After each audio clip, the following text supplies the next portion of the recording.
ತಾಯ್ತನ motherhood ಅತ್ಯಂತ ಶ್ರೇಷ್ಠವಾಗಿರುವಂಥದ್ದು. ಯಾವುದಾದ್ರೂ ಸಂಬಂಧ ನಾವು ಭೂಮಿಗೆ ಬರೋಕ್ಕಿಂತ ಮುಂಚೆ, ಹುಟ್ಟೋಕ್ಕಿಂತ ಮುಂಚೆ ಯಾವುದಾದ್ರೂ ಸಂಬಂಧ ಇದ್ರೆ ಅದು ತಾಯಿ ಸಂಬಂಧ. ನಾವು ಹುಟ್ಟೋಕ್ಕಿಂತ ಮುಂಚೆ ಆ ಸಂಬಂಧ ಇರ್ತದೆ ತಾಯಿ ಗರ್ಭದಲ್ಲಿ. ಇನ್ನೆಲ್ಲ ಸಂಬಂಧ ಹುಟ್ಟಿದ ಮೇಲೆ ತಂದೆ ಇರ್ಬೋದು, ಅಣ್ಣ ತಮ್ಮಂದಿರು ಇರ್ಬೋದು, ಎಲ್ಲ ಆಮೇಲೆ. ಆದರೆ ತಾಯಿ ಸಂಬಂಧ, ಜನ್ಮ ಪೂರ್ವದ ಸಂಬಂಧ, ತಾಯಿ ಸಂಬಂಧ ಬಹಳ ವಿಶೇಷವಾಗಿರುವಂಥದ್ದು. ಆ ತಾಯಿತನ ನಮ್ಗೆ ಎಲ್ಲವನ್ನು ಕೂಡ ಕಳಿಸ್ಕೊಟ್ಟಿದೆ. ಅವ್ರು ಮಾಡಿರುವಂತಹ ತ್ಯಾಗ, ಬಲಿದಾನ, ಅದೇ ಇವತ್ತು ಭಾರತ ಮಾತೆಯ ಒಂದು ಶೃಂಗಾರ. ಅಂದ್ರೆ ನಮ್ಮ ಭಾರತದ ಎಲ್ಲ ಮಹಿಳಾ ತಾಯಂದಿರು ಅಂತ ನಾನು ಹೇಳ್ತೀನಿ. ನಮ್ಮ ಭಾರತ ಮಾತೆಯ ಶೃಂಗಾರ ಇಷ್ಟೆಲ್ಲ ವರ್ಣನೆ ಮಾಡಿದ ಮೇಲೆ ಇವತ್ತು ನಮ್ಮತನವನ್ನ ರಕ್ಷಣೆ ಮಾಡುವಂತ ಕಾಲ ಬಂದಿದೆ. ಮನುಷ್ಯನ ಸಹಜ ಗುಣ ಏನಾದ್ರೂ ಚಂದಿದ್ರ, ಯಾರು ಮನೆತನ ಚಂದಿದ್ರ, ಕುಟುಂಬ ಚಂದಿದ್ರ ಕೆಲವ್ರಿಗೆ ಸಾಯ್ಸಾಕ್ ಆಗುದಿಲ್ಲ. ಹಂಗ ಹಿಂದೂ ಸಮಾಜ ತನ್ನಷ್ಟಕ್ಕೆ ತಾನೇ ಸ್ವಾಭಿಮಾನದಿಂದ, ಅಭಿಮಾನದಿಂದ ದುಡಿದು ಮುಂದೆ ಬರ್ತಾ ಇದ್ರೆ ಕೆಲವು ಸಾಯ್ಸಾಕ್ ಆಗುದಿಲ್ಲ. ಅದಕ್ಕೆ ಈ ವಿಕೃತಗಳು ಇವತ್ತು ಸಮಾಜದಲ್ಲಿದ್ದಾರೆ. ಈಗಾಗಲೇ ಅಧ್ಯಕ್ಷರೆಲ್ಲ ವಿವರ ಹೇಳಿದ್ರೆ ಒಂದೊಂದು ಆ ಘಟನೆಗಳನ್ನು ನಾನು ಹೇಳಕ್ ಹೋಗುದಿಲ್ಲ. ಆದ್ರೆ ಕರ್ನಾಟಕದಲ್ಲಿ ಮಹಿಳೆಯರ ಸುರಕ್ಷತೆ ಇಲ್ಲ, ಇದು ಬಹಳ ಸ್ಪಷ್ಟವಾಗಿದೆ. ದಿವಸಕ್ಕೆ ಹಲವಾರು ಪ್ರಕರಣಗಳು ನಡೀತವೆ. ರೇಪ್ ನಡೀತಿದೆ, ಕಿಡ್ನ್ಯಾಪ್ ಆಗುತ್ತೆ, ಸೂಸೈಡ್ ಆಗುತ್ತೆ, ಮರ್ಡರ್ ಆಗುತ್ತೆ. ಅತ್ಯಂತ ಹೀನವಾಗಿ ನಡ್ಕೊಳ್ತಾರೆ. ಯಾವ ಇಂಥ ಜಿಲ್ಲೆಯಲ್ಲಿ ಮಹಿಳೆ ಅತ್ಯಾಚಾರ ಇಲ್ಲ ಅಂತಲ್ಲ, ಎಲ್ಲದರಲ್ಲೂ ಇದೆ. ಹುಬ್ಬಳ್ಳಿಯ ನೇಹಾ ಪ್ರಕರಣ ಪ್ರಾರಂಭ ಆದ ಸರ್ಕಾರದಲ್ಲಿ ಇವತ್ತು ಕೂಡ ನಿಂತಿಲ್ಲ.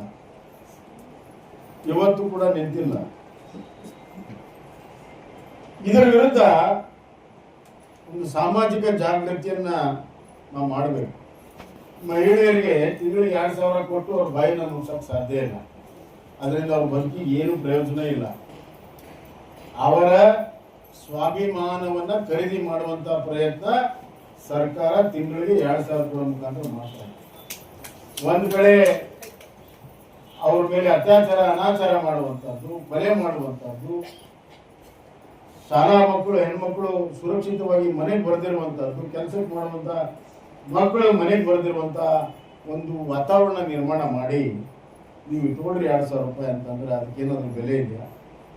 ಅವ್ರ ಬದುಕಿಗಿಲ್ಲ, ಅವ್ರ ಸ್ವಾಭಿಮಾನ ಇಲ್ಲ, ಅವ್ರ ಬದುಕಿಗೆ ಸುರಕ್ಷತೆ ಇಲ್ಲ. ಇವತ್ತು ಗೃಹ ಸಚಿವರು ಹೇಳ್ತಾರೆ ನಮ್ಮ ಅಂಕಿ ಸಂಖ್ಯೆಗಳು ನೋಡಿ ಅಂತ. ಪ್ರತಿ ವರ್ಷನೂ ಪೊಲೀಸರು ಅಂಕಿ ಸಂಖ್ಯೆಗಳನ್ನು ಹೆಂಗ್ ತಯಾರು ಮಾಡಬೇಕು ಹಂಗೆ ತಯಾರು ಮಾಡಿಕೊಡ್ತಾರೆ. ಅಂಕಿ ಸಂಖ್ಯೆ ಅಲ್ಲ ಸ್ವಾಮಿ, ಅಂಗೈ ಹುಣ್ಣಿಗೆ ಕರಡಿ ಬೇಕಾ? ದಿನನಿತ್ಯ ಇವತ್ತು ಪ್ರಕರಣ ನಡೀತಾ ಇದಾವೆ. ಅದಕ್ಕೆ ಉತ್ತರ ಕೊಡಿ ನೀವು. ಇವತ್ತು ಕೊಡಕ್ ಸಾಧ್ಯ ಆಗಿಲ್ಲ, ಇವತ್ತು ಕೊಡಕ್ ಸಾಧ್ಯನೂ ಇಲ್ಲ. ಯಾಕಂದ್ರೆ ಅವರ ನಿಯಂತ್ರಣದಲ್ಲಿ ಇವತ್ತು ಲಾ ಅಂಡ್ ಆರ್ಡರ್ ಇಲ್ಲ. ಲಾ ಅಂಡ್ ಆರ್ಡರ್ ಸಂಪೂರ್ಣವಾಗಿ ಕುಸಿತೋಗಿದೆ. ಗೃಹ ಸಚಿವರ ಕೈಯಲ್ಲಿ ಗೃಹ ಇಲಾಖೆ ಇಲ್ಲ. ಸ್ಪಷ್ಟವಾಗಿ ಹೇಳಕ್ಕೆ ಇಚ್ಛೆ. ಎಷ್ಟು ದಿವಸ ನಡೀತದೆ, ಆದ್ರೂ ಕೂಡ ಎಲ್ಲಾದ್ರೂ ಒಂದ್ ಕಡೆ ಬಿಗಿ ಮುಡಿಸುವಂತ ಕೆಲಸ ಇವತ್ತು ಮಾಡಿಲ್ಲ. ಇವತ್ತು ನೋಡ್ರಿ, ಕಾನೂನು ತಂದಾರೆ.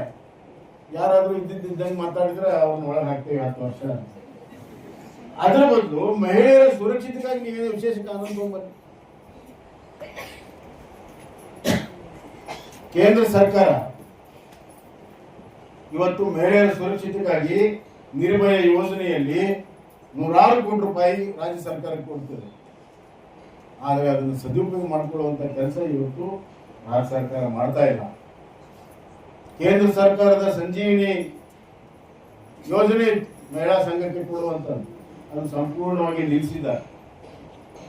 ನಾನು ಮುಖ್ಯಮಂತ್ರಿ ಇದ್ದಾಗ ಸಾಮರ್ಥ್ಯ ಯೋಜನೆಯನ್ನು ಮಾಡಿದ್ದೆ. ಅಂದ್ರೆ ಮಹಿಳೆಯರ ಸಾಮರ್ಥ್ಯ ಹೆಚ್ಚಿಸುವ ಸಲುವಾಗಿ ಸುಮಾರು 5 ರಿಂದ 8 ಲಕ್ಷ ರೂಪಾಯಿ ಕೊಡುವಂತ ಯೋಜನೆಯನ್ನು ನಾನು ಮಾಡಿದ್ದೆ.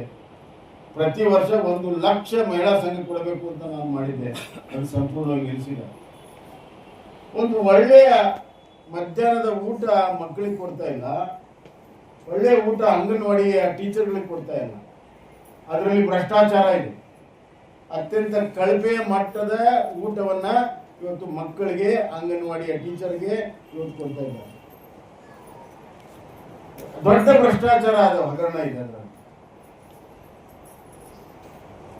ಇವತ್ತು ನೋಡ್ರಿ, MMR ಮತ್ತು IMR ಅಂತ ಇರ್ತದೆ.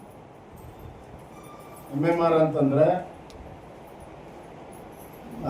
Mother mortality ratio, infant mortality ratio, IMR ಅಂದ್ರೆ ಇವು ಎರಡೂ ಇವತ್ತು ದೇಶದಲ್ಲಿ ಅತಿ ಹೆಚ್ಚು ಇರುವಂತದ್ದು ರಾಜ್ಯಗಳಲ್ಲಿ ಕರ್ನಾಟಕವೂ ಕೂಡ. ಅಂದ್ರೆ 1,000ಕ್ಕೆ ಎಷ್ಟು ಜನ ತಾಯಂದ್ರು ತಿಳ್ಕೊಳ್ತಾರೆ, ವಿಶೇಷವಾಗಿ ಗರ್ಭಿಣಿ ತಾಯಂದ್ರು, ಮತ್ತು ಎಷ್ಟು ಮಕ್ಕಳು ಅಲ್ಲಿ ಗರ್ಭದಲ್ಲಿ ಸಾಯ್ತಾರೆ ಅಥವಾ ಹುಟ್ಟಿದ ತಕ್ಷಣ ಸಾಯ್ತಾರೆ. ಅತಿ ಹೆಚ್ಚಿರುವಂತಹದ್ದು ಕರ್ನಾಟಕ. IMR ಮತ್ತು MMR ಇದು ನಮ್ಮ ಕಾಲದಲ್ಲಿ ಅತ್ಯಂತ ಕಡಿಮೆ ಆಗಿತ್ತು. ಇಡೀ ದಕ್ಷಿಣ ಭಾರತದಲ್ಲಿ ಅತ್ಯಂತ ಕಡಿಮೆ ಆಗಿರುವಂತಹ ರಾಜ್ಯ ಕರ್ನಾಟಕದಲ್ಲಿ ಇತ್ತು. ಕೇವಲ 3 ವರ್ಷದಲ್ಲಿ ಇವತ್ತು ಅತಿ ಹೆಚ್ಚಾಗಿದೆ. ವಿಶೇಷವಾಗಿ ಉತ್ತರ ಕರ್ನಾಟಕದಲ್ಲಿ, ಅದರಲ್ಲೂ ಕೂಡ ರಾಯಚೂರು, ಯಾದಗಿರಿ ಜಿಲ್ಲೆಯಲ್ಲಿ ಅತಿ ಹೆಚ್ಚು MMR ಮತ್ತು IMR ಆಗ್ತಾ ಇದೆ. ಅತಿ ಹೆಚ್ಚು ತಾಯಂದ್ರು ತಿಳ್ಕೊಳ್ತಾರೆ, ಅತಿ ಹೆಚ್ಚು ಮಕ್ಕಳು ಸಾಯ್ತಾರೆ. ಅಷ್ಟೇ ಅಲ್ಲ, ಹುಟ್ಟಿದ ಮಕ್ಕಳು ಅಂಗವಿಕಲರಾಗಿ ಇರ್ತಾರೆ. ಮುಂದಿನ ಸಮಾಜ ಸಂಪೂರ್ಣವಾಗಿ ನಾಶ ಮಾಡುವಂತ ಕೆಲಸ ಈ ಸರ್ಕಾರ ಮಾಡ್ತಾ ಇದೆ. ಇದ್ರ ಬಗ್ಗೆ ಜಾಗೃತಿ ಮಾಡಿ ಮಹಿಳೆಯರು, ಮಕ್ಕಳು, ಸಾಮಾಜಿಕ ನ್ಯಾಯ, ಸಾಮಾಜಿಕ ಸುರಕ್ಷತೆ, ಮಹಿಳೆಯರ ಆರ್ಥಿಕತೆ, ಮಹಿಳಾ ಸಬಲೀಕರಣ ಇದು ನಿಮ್ಮ ಗುರಿಯಾಗಬೇಕು. ಇದಕ್ಕೆ ತಕ್ಕ ಹೋರಾಟವನ್ನು ಮಾಡಬೇಕು. ನೀವು ಬೀದಿಗಿಳಿದ ಹೋರಾಟವನ್ನು ಮಾಡಿದರೆ ಒಂದು ಮಾತನ್ನು ಹೇಳುತ್ತೇನೆ, ಜಗತ್ತಿನ ಯಾವುದೇ ಶಕ್ತಿ ನಿಮ್ಮನ್ನು ತಡೆಯಕ್ಕೆ ಸಾಧ್ಯ ಇಲ್ಲ. ಯಾವುದೇ ಶಕ್ತಿ ತಡೆಯಕ್ಕೆ ಸಾಧ್ಯ ಇಲ್ಲ. ಸರ್ಕಾರಕ್ಕೇನು ಭ್ರಮೆ ಇದೆ, 2,000 ರೂಪಾಯಿ ಕೊಟ್ಟು ನಾನು ಎಲ್ಲ ಮಹಿಳೆಯರು ಉದ್ಧಾರ ಮಾಡಿದ್ದೇನೆ ಅಂತಂದು ಪ್ರಪಗಂಡ ಮಾಡ್ತಾ ಇದ್ದಾರೆ, ಪ್ರಚಾರ ಮಾಡ್ತಾ ಇದ್ದಾರೆ. ಆದ್ರೆ ನಿಜವಾಗಿ ಏನ್ ನಡೀತಾ ಇದೆ ಮಹಿಳೆಯರಿಗೆ, ವಿಶೇಷವಾಗಿ ಕೂಲಿಕಾರ ಮಹಿಳೆಯರಿಗೆ, ಕೂಲಿಕಾರ ಮೇಲೆ ಏನು ಸುರಕ್ಷತೆ ಇಲ್ಲ.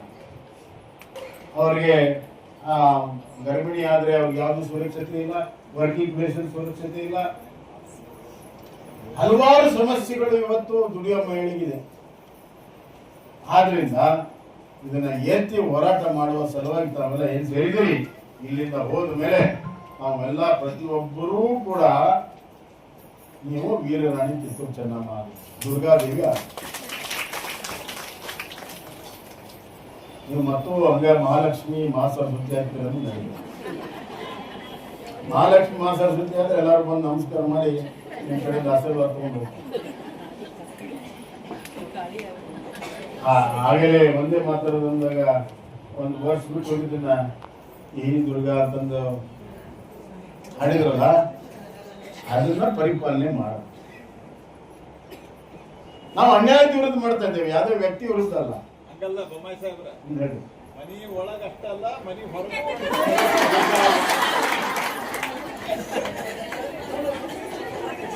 ನಮ್ದೇನಿದೆ ಈಗ, ನಮ್ ಮಹಿಳೆಯರಿಗೆ ಬಹಳ ಸಹನಾ ಶಕ್ತಿ ಅನ್ನುವಂಥದ್ದು ನಾವು ಹೇಳ್ಕೊಟ್ಬಿಟ್ಟು ಅವ್ರಿಗೆ ಸಹನೆ ಮಾಡ್ಕೊಂಡು ಬಹಳ ಸಹನೆ ಇದೆ. ಅದಕ್ಕೆ ನಾನೇನು ಹೇಳ್ತೀನಿ, ಅಲ್ಲ ತಬಿ ಜೋಶಿ ಸಾಹೇಬ್ ಹೇಳಿದ್ರು ಮನೆ ಒಳಗೆ ಅಷ್ಟೇ ಅಲ್ಲ, ಮನೆ ಹೊರಗೆ ಇರ್ಬೇಕು ಅಂತ. ನಾನೇನು ಹೇಳ್ತೀನಿ, ಮನೆ ಒಳಗೆ ದುರ್ಗ ಆದ್ರೂ ಚಿಂತಲ್ಲ, ಹೊರಗೆ ಮಾತ್ರ ಆಗ್ಲೇಬೇಕು ಸರ್. ಆಮೇಲೆ ಹೊರಗೆ ದುರ್ಗ ಆದ್ರೂ ಮನೆಗೆ ಸ್ವಲ್ಪ ದುರ್ಗ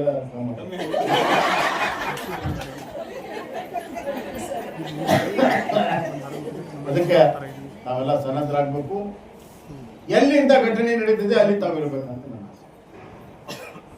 ಬಿಜೆಪಿ ಮಹಿಳಾ ಮೋರ್ಚಾಯ ಪದಾಧಿಕಾರಿಗಳಿದ್ದಾರೆ ಅಂತ ನಮ್ಮಂತ ನಾಯಕರು ಆಮೇಲೆ ಬರಲಿ, ಫಸ್ಟ್ ನೀವು ಹೋಗ್ಬೇಕು.